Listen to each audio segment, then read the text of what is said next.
Meu nome é Andrea Perron. E até hoje, mesmo tantos anos depois, eu sinto calafrios ao recordar os dias em que vivi com minha família em uma antiga fazenda que parecia guardar em suas paredes muito mais do que histórias. Era o ano de 1970, quando meus pais, Carolyn e Roger, decidiram comprar aquela propriedade localizada em Harrisville, Rhode Island. A casa era antiga, construída no século XVIII, com mais de 200 anos de vida. Para muita gente, seria apenas uma casa charmosa, cheia de história e de lembranças de um tempo distante. Para nós, naquele primeiro momento, representava a chance de um recomeço, um lar onde eu e minhas irmãs poderíamos crescer em paz, cercadas de natureza. Mas a paz nunca fez morada naquele lugar. É estranho lembrar como, no início, eu mesma estava encantada. A casa era enorme, com seus corredores de madeira rangendo a cada passo, os quartos grandes, as janelas altas e o terreno vasto que parecia não ter fim. Era uma fazenda dos sonhos para qualquer família, mas assim que entramos, percebi algo diferente, algo que eu não soube explicar de imediato. Era como se o ar fosse mais pesado, como se um silêncio antigo estivesse escondido em cada canto, nos observando. No começo, os sinais eram sutis. Portas que se fechavam sozinhas, objetos que desapareciam e reapareciam em lugares inusitados, passos ouvidos à noite, quando todos já estavam deitados. Eu pensava que era minha imaginação fértil de criança, mas não era. Minha mãe, Carolyn, foi a primeira a sentir de maneira mais intensa. Ela parecia constantemente cansada, como se algo sugasse suas energias. Ela começou a estudar sobre a história da casa e descobriu que muitas famílias haviam passado por ali e que mortes estranhas e violentas estavam ligadas à propriedade. Entre elas, a figura de Bathsheba Sherman, uma mulher que, segundo lendas, teria praticado bruxaria e sacrificado seu próprio filho em nome do demônio. Diziam que ela havia amaldiçoado a terra e todos que ousassem viver nela. Foi então que os acontecimentos se intensificaram. Lembro-me das primeiras vezes em que acordei com o cheiro de carne podre se espalhando pelo quarto, mesmo que não houvesse nada ali. As portas batiam no meio da noite, as camas tremiam e nós, crianças, chorávamos sem entender o que estava acontecendo. Minha mãe começou a ver sombras passando pelos corredores, vultos parados à beira da cama e uma voz que por vezes parecia chamá-la pelo nome. Eu nunca vou esquecer a primeira vez que vi algo que não era humano. Estava no meu quarto lendo quando percebi uma mulher parada ao lado da porta. Ela tinha um vestido antigo, do século passado, e seu rosto parecia deformado, como se tivesse queimaduras. Ela não se movia, apenas me olhava. Eu gritei, e quando meu pai entrou correndo, ela havia desaparecido. Mas talvez o mais aterrorizante fosse a forma como a presença parecia escolher minha mãe como alvo. Era como se Bathsheba quisesse expulsá-la, como se desejasse tomar sua vida e sua posição dentro de nossa família. A cada dia que passava, minha mãe parecia mais abatida, mais assustada, e nós, filhas, ficávamos cada vez mais presas em um ciclo de terror do qual não havia como escapar. Meu pai, Roger, tentava racionalizar. Dizia que as coisas que aconteciam eram apenas fruto da nossa imaginação, que estávamos nervosas por estar em uma casa nova. Mas até ele começou a perceber que não havia como negar. Ele via portas que se trancavam sozinhas, ouvia os mesmos passos que nós ouvíamos, e uma noite chegou a ver, com seus próprios olhos, uma cadeira se arrastar alguns centímetros no chão, sem que ninguém a tocasse. Foi nesse ponto que minha mãe decidiu pedir ajuda. Ela entrou em contato com os famosos investigadores paranormais Ed e Lorraine Warren. Quando eles chegaram à nossa casa, senti um misto de esperança e medo. Esperança de que, finalmente, alguém pudesse nos ajudar a enfrentar aquilo que nos atormentava. Medo, porque a simples presença deles já confirmava que não era nossa imaginação. Aquilo era real. Lorraine, a médium, caminhou pela casa em silêncio, observando cada canto, cada parede, cada sombra. Eu nunca vou esquecer o olhar dela. Era como se enxergasse algo que nós não podíamos ver. Ela disse que a presença de Batsheba estava ali, que a casa era um campo de energia marcado pela dor, pela morte e pelo ódio acumulado por séculos. E assim começou a pior fase de nossas vidas. Quando Ed e Lorraine Warren entraram em nossas vidas, tudo parecia ganhar uma gravidade ainda maior. A presença deles mostrava que o mal que nos rondava era real, e não apenas fruto da nossa imaginação ou de histórias de família. Lorraine olhava para minha mãe com um pesar profundo, como se pudesse enxergar a dor que não era visível a olho nu. Ela dizia que Batsheba estava enfurecida, que queria expulsar minha mãe a qualquer custo. A sensação que tomava conta de nós era de impotência, como se estivéssemos aprisionados em uma casa que não era nossa, mas sim de forças que nunca nos aceitariam. As noites tornaram-se insuportáveis.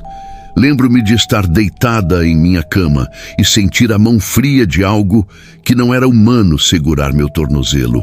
Eu gritava e meu pai corria, mas quando ele acendia a luz, não havia nada além do silêncio.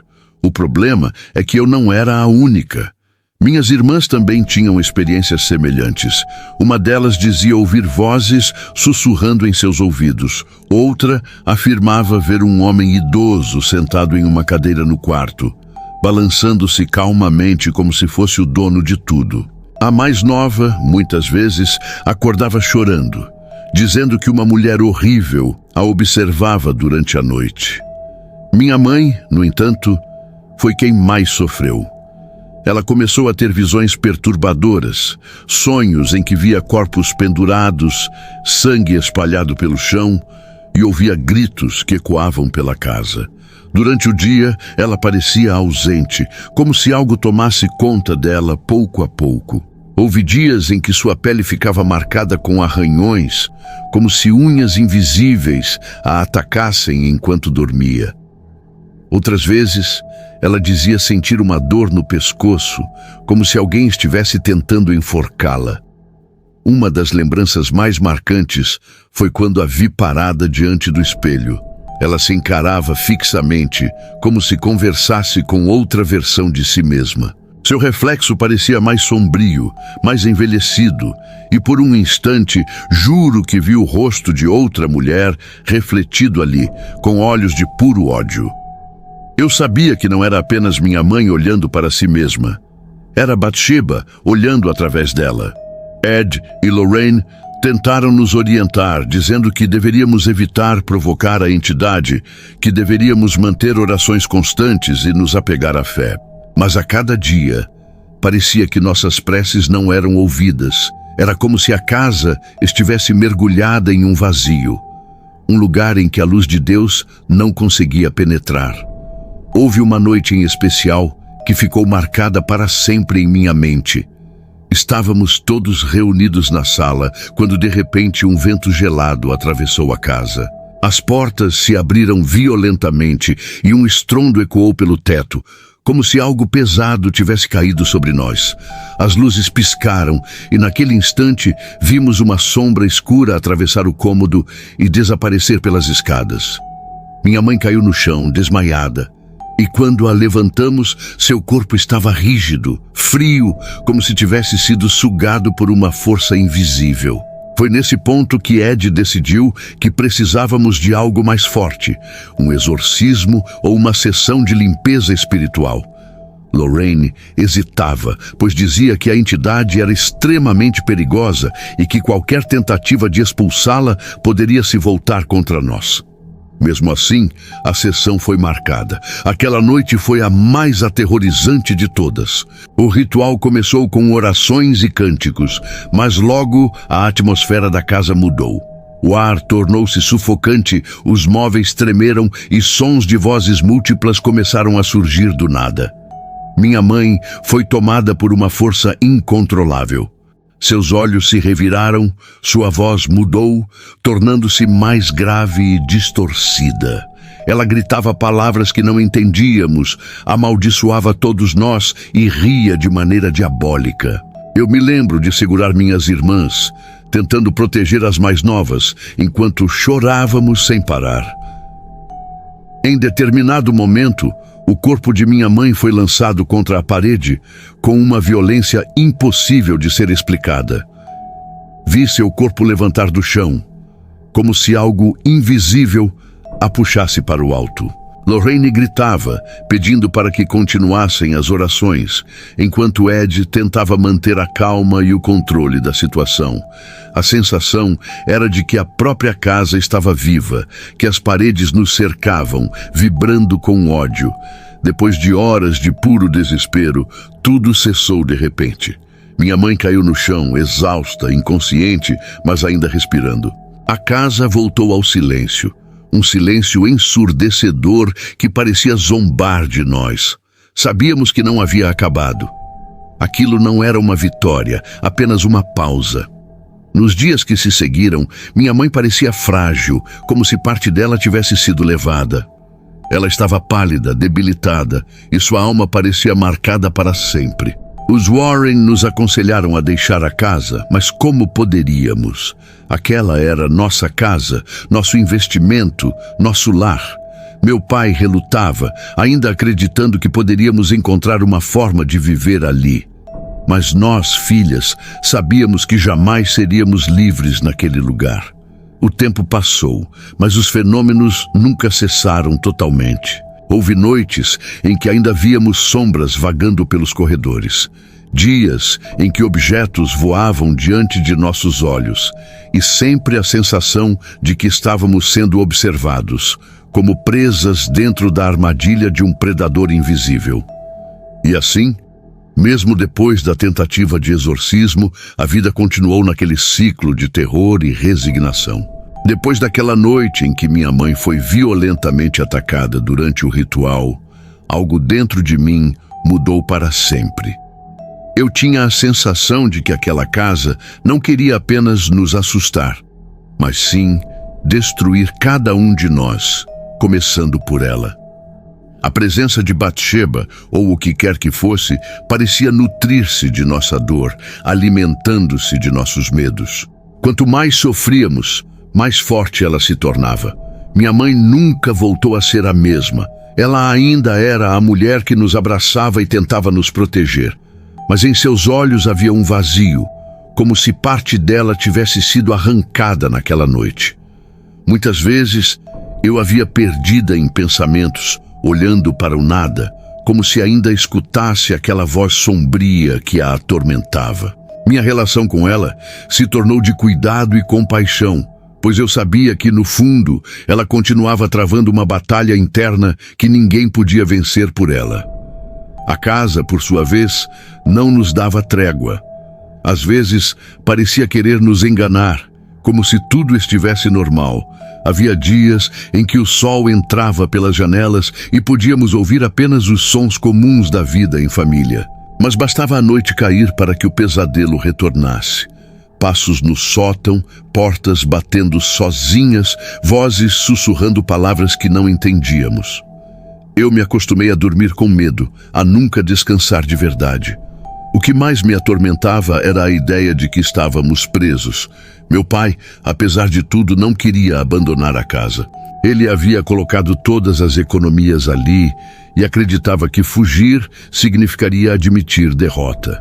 Ele dizia que poderíamos resistir, que era apenas uma questão de fé. Mas eu sabia que não era tão simples. Não se tratava de fé ou coragem. Era algo maior, algo que não tínhamos poder para controlar. Com o tempo, comecei a sentir que a casa me observava de maneira pessoal. Muitas vezes, eu me olhava no espelho e tinha a impressão de que não era apenas o meu reflexo que estava ali. Via sombras atrás de mim, vultos que desapareciam quando eu me virava. À noite, sentia alguém sentado na beira da cama, mesmo quando não havia ninguém. Eu me encolhia debaixo das cobertas, como se o tecido fino pudesse me proteger daquela presença sufocante. Minhas irmãs também carregavam suas próprias cicatrizes. A mais nova se tornou silenciosa, retraída, como se a infância tivesse sido arrancada dela. As outras evitavam falar sobre o que viam e sentiam, como se o silêncio fosse a única forma de sobreviver. Cada uma de nós enfrentava seus próprios fantasmas, literalmente. Houve uma noite em que minha mãe desapareceu por algumas horas dentro da casa. Nós a procuramos desesperados, chamando por ela em todos os cômodos. Quando finalmente a encontramos, estava no porão, sentada no chão frio, murmurando palavras desconexas. Seus olhos estavam vidrados e sua pele parecia cinzenta. Quando meu pai a segurou pelos ombros, ela gritou com uma voz que não era dela, uma voz grave, carregada de ódio. Naquele momento eu soube que se continuássemos ali, poderíamos perdê-la para sempre. Foi depois desse episódio que minha família finalmente começou a aceitar que não poderíamos viver eternamente naquela casa. Não houve um único dia em que disséssemos acabou, porque nunca acabou de verdade. A decisão de sair foi mais lenta, mais dolorosa, mais inevitável. Nós precisávamos de paz e sabíamos que nunca a encontraríamos dentro daquelas paredes. Quando chegou o dia de deixar a fazenda, lembro-me de sentir um misto de alívio e tristeza. Alívio por estar partindo de um lugar que quase destruiu nossa família, mas tristeza porque de alguma forma a casa havia se tornado parte de quem eu era. Eu cresci entre aquelas paredes, vivi meus maiores medos ali e por mais que desejasse nunca mais ver aquele lugar, sabia que ele estaria comigo para sempre. Ao fechar a porta pela última vez, senti que não estávamos realmente nos despedindo. Era como se a casa ainda nos observasse, como se dissesse em silêncio: vocês podem sair, mas eu sempre estarei com vocês. E tinha razão. Porque até hoje, mesmo décadas depois, ainda sonho com aquela casa. Ainda sinto o cheiro de carne podre surgindo do nada. Ainda ouço as portas batendo e o sussurro chamando pelo meu nome. Eu sei que o mal que habitava lá continua vivo, esperando por novas vítimas. Escrevi minha história para que o mundo soubesse que o mal existe, que forças invisíveis podem destruir vidas e que, às vezes, a escuridão não está apenas em nossas mentes, mas nos lugares que ousamos chamar de lar. Meu nome é Andrea Perron e essa foi a história real da minha família, marcada para sempre pela casa em Harrisville. A história de Andrea Perron e de sua família se tornou um dos casos sobrenaturais mais famosos, já investigados por Ed e Lorraine Warren. Foi justamente esse relato que inspirou anos depois o filme Invocação do Mal, que levou milhões de pessoas ao cinema em busca de terror. Mas é importante lembrar que por trás da ficção havia uma realidade muito mais complexa e dolorosa. O cinema mostrou apenas fragmentos, dramatizou acontecimentos e transformou uma experiência de anos em algumas horas de entretenimento. Para a família Perron, porém, não havia cortes de cena, não havia alívio ao final da sessão. Cada noite era um novo pesadelo. Cada dia era marcado pelo medo constante de que algo terrível pudesse acontecer. Enquanto para o público o caso se tornou um ícone do gênero de terror, para os Perron foi uma ferida que jamais cicatrizou. A história real não termina com uma expulsão definitiva do mal ou uma vitória absoluta da fé. Termina com uma família que precisou aprender a sobreviver ao inexplicável, carregando cicatrizes que acompanharam cada um deles pelo resto da vida. Esse é o contraste entre a tela e a realidade. O filme termina quando as luzes se acendem, mas para quem viveu dentro da casa de Harrisville, o terror nunca acabou de verdade. Envie seu relato para o e-mail na descrição. Até a próxima!